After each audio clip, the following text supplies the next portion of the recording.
Hey guys, and welcome to the Command Tower. We make EDH Deck decks. If you enjoy these videos, make sure to like and subscribe. Now today's deck is a bit different. It's a Thanksgiving themed deck. Basically, it's just based around food tokens. So it may not be very good, but I think flavor-wise it's pretty fun. Anyway, the commander is Korvold, Phase Cursed King, and he has flying. Whenever he enters battlefield or attacks, sacrifice another permanent. Whenever you sacrifice a permanent, put a 1/1 counter on him and draw a card. Now if you don't know, food tokens, you pay 2, tap it, sacrifice it, and you gain 3 life. Well, since you're sacrificing it, Korvold's going to get you cards off of it, so that's going to be beneficial. And the total price of this deck is $27.98. This is according to TCG Player, and does not include 8 basic lands, so let's get right into the deck. First up, we got Ramp. Now, since Korvold wants to sacrifice stuff, all the ramp is just going to have sacrificing in it. Hero, you have to sacrifice a land, but you search your library for the 2 basic lands to put them onto the battlefield. And Roiling Regrowth is the same, but the lands enter tapped. Spring Bloom Druid is the same as Harrow, but it's as a creature. Dawn Treader Elk, you have to pay a green and sacrifice it, search your library for basic land, put it onto the battlefield tapped. Secure Tribe Elder, it's the same thing, but it's on a creature also, but you don't have to pay a green. And Omen of the Hunt, it's flash. When it enters the battlefield, you can search the library for basic land, put it on the battlefield tapped. If you pay 3 and sacrifice it, you scry 2. Fount of Fertility, pay 2, sacrifice it, search your library for basic land, put it on the battlefield tapped. Growth Spasm, basic land onto the battlefield tapped, and you get a 0/1 Eldrazi that you can sacrifice it for colorless or generic. Inspiring Statuary, non-artifact spells that you control have improvised, so your artifacts can tap for colorless or generic mana, so your food tokens can then tap for generic. And Brass's Bounty, for each land you control, create a colorless treasure token, so they tap, sacrifice it, add 1 mana of any color, so when sacrificing those, you'll get cards off of Korvold. Well, since this deck is based off food tokens, we got some ways to get them out. Gilded Goose, flying, when it enters the battlefield, create a food token, pay 2 and tap it, create a food token, tap it, sacrifice a food, add 1 mana of any color. One of the best cards in the deck, easy to get food out. Tempting Witch, enters the battlefield to create a food token. Gluttonous Troll, trample, when it enters the battlefield to create a food token for each opponent you have. If you pay 2 and sacrifice another non-land permanent, it gets +2/+2 till end of turn. Fierce Witch Docker, trample, when it enters the battlefield, create a food token. Feasting Troll King, when it enters the battlefield, if it's cast from your hand, create 3 food tokens. It has Vigilance and Trample. If you sacrifice 3 foods, you return it from your graveyard to the battlefield. Another really good card. Witch's Oven, sacrifice a creature, create a food token. Sacrifice creature's toughness was 4 or greater, create 2. Giant Skewer, equipped creature gets +2/+1.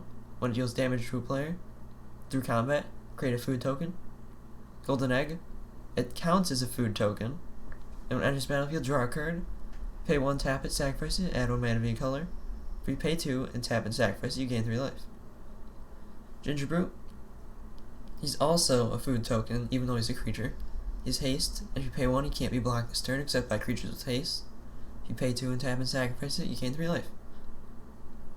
Curious Pair has an adventure for 1 that says create a food token, otherwise it's just a 1/3 creature.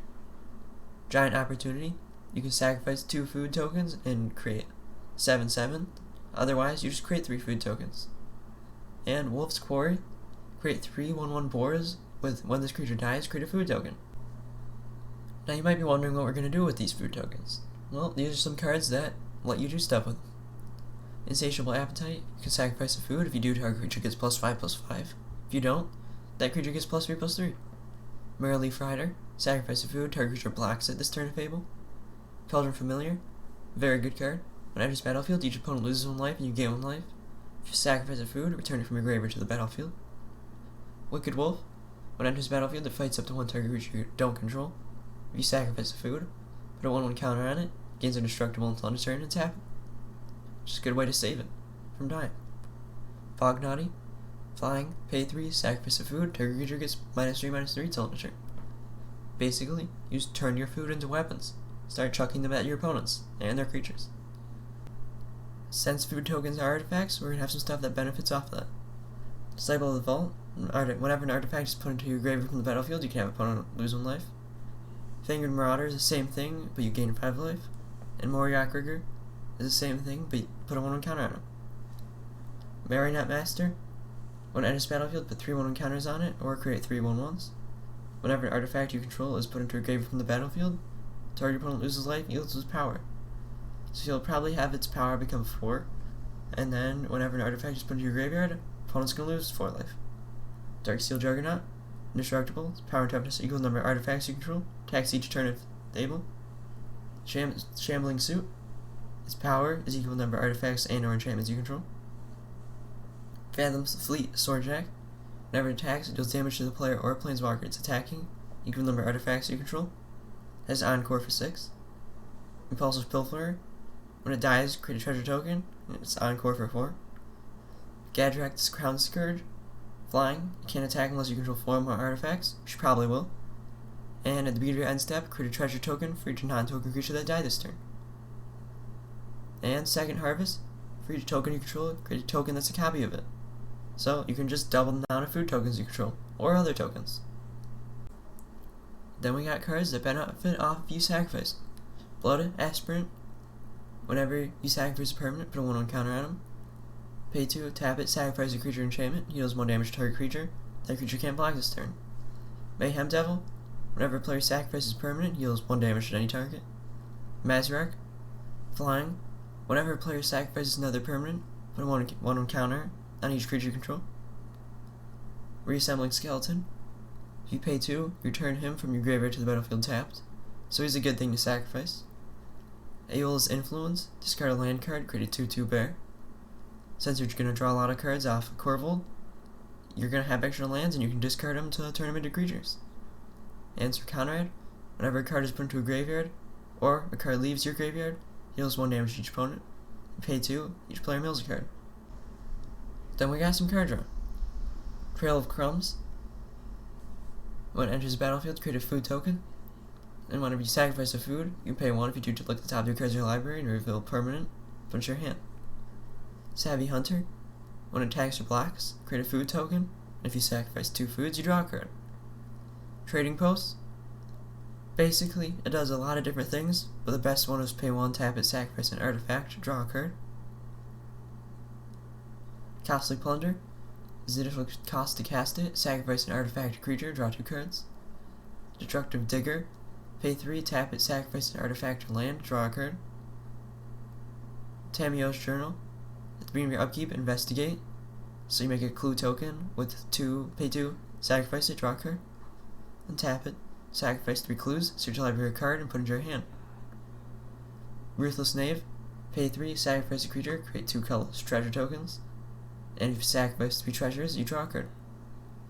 Treacherous Blessing. When it enters the battlefield, draw 3 cards, and whenever you cast a spell, you lose 1 life.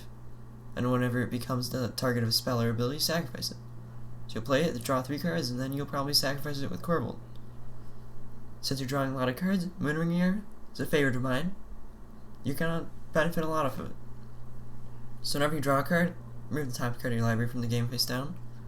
Being your upkeep, remove your hand from the game face down. If you do, put into your hand all other cards removed with Moonring Mirror.